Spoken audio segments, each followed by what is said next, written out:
Okay, hi everyone. I'm Amy Tucker and I'm the author and illustrator of the Mystery Club comic book series. So, in this video, I basically want to talk a bit about my character design process.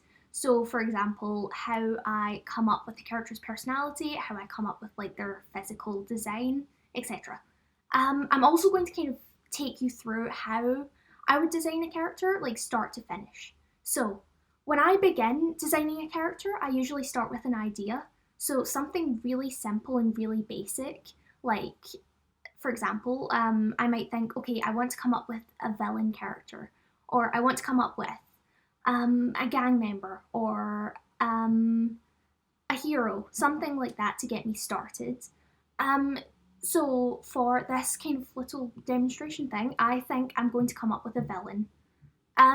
So when I've got my idea, from there I will start developing this character a bit further. So I will start kind of thinking a bit about their personality and their background, their name, etc.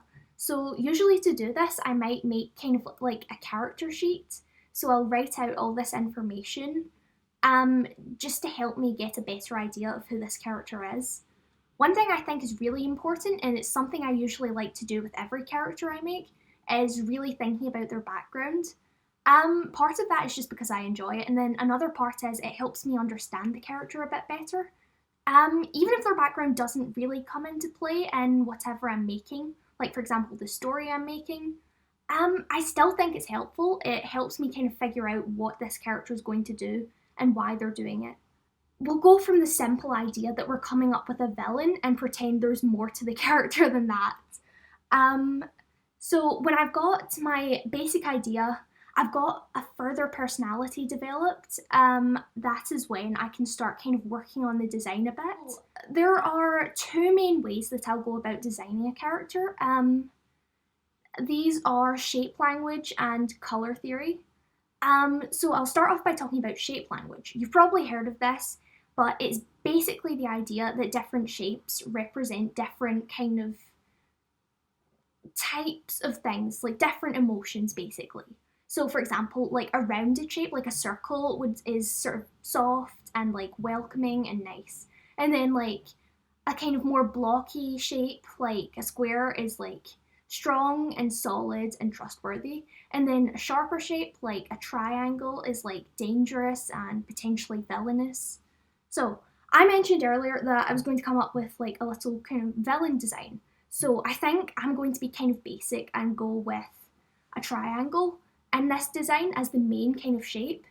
Now, something I also want to mention is you can kind of subvert this, which is something I enjoy doing. So, for example, you could come up with a villain with like a really kind of rounded, like nice looking design, like to kind of subvert people's expectations.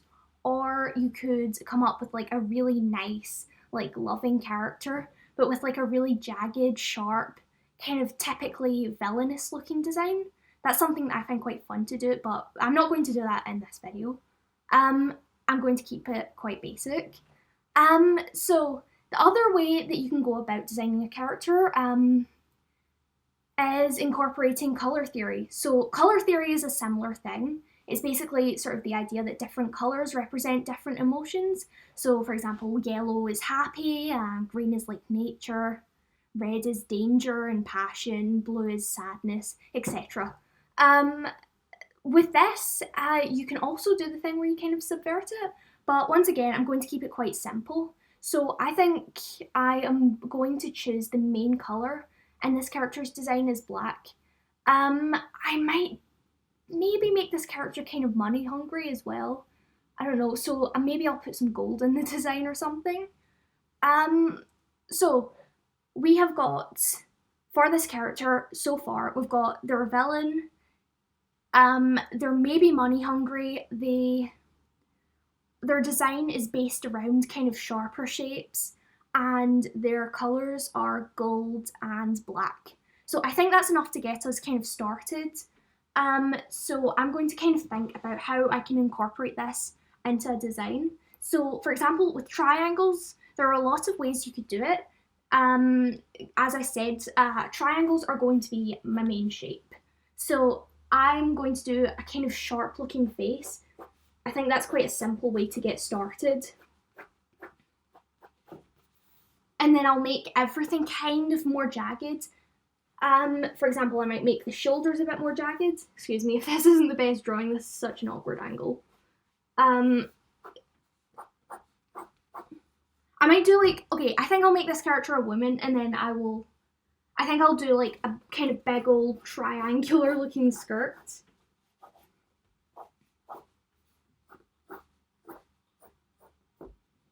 Like that, so you can see that I'm kind of sticking triangles into this design, making everything look kind of like sharp and sort of exaggerated.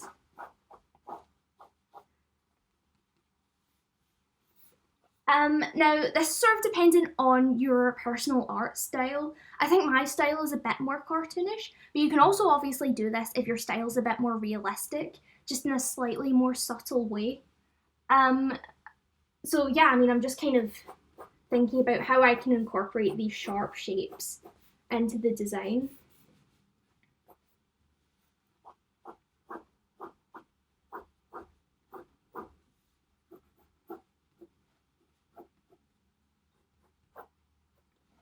Just adding potentially little kind of accessories that follow the same rule.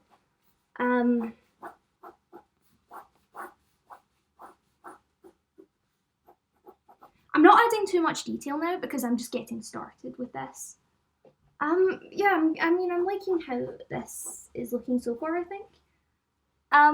So this is kind of where I will maybe start putting down colors. I'm not going to do that right now because I don't want the video to be like really long. But yeah, I mean, I would think about where I can create contrast. So for example, I might do like a black dress and then break it up by having like a gold belt.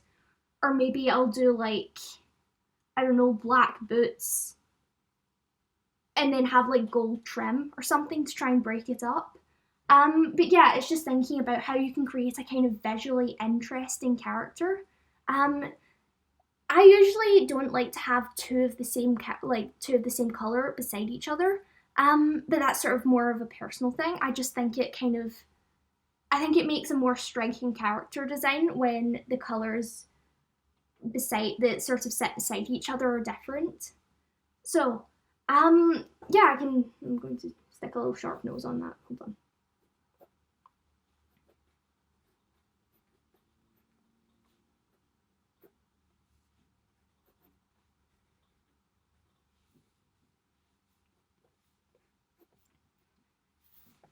Yeah, but hopefully you can see what I'm sort of saying, like just kind of trying to create a character using these shapes.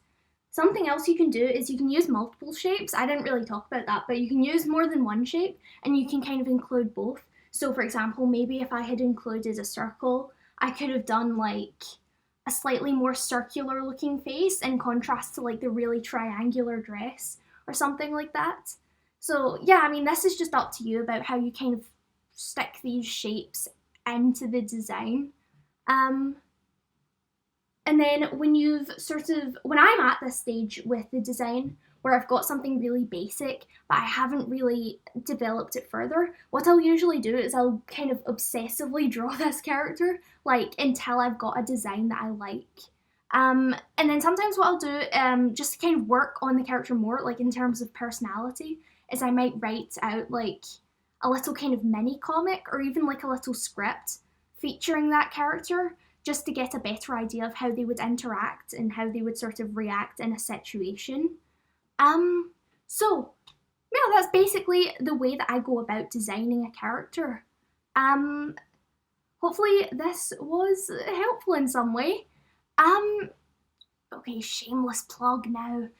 If you want to go and check out my comic, I've probably got a link for my website in the description, or if you want to see some more of my kind of casual, just like for fun art, then you can check out my Instagram, Amy Tucker Art. I hope you enjoyed the video. Thanks for watching.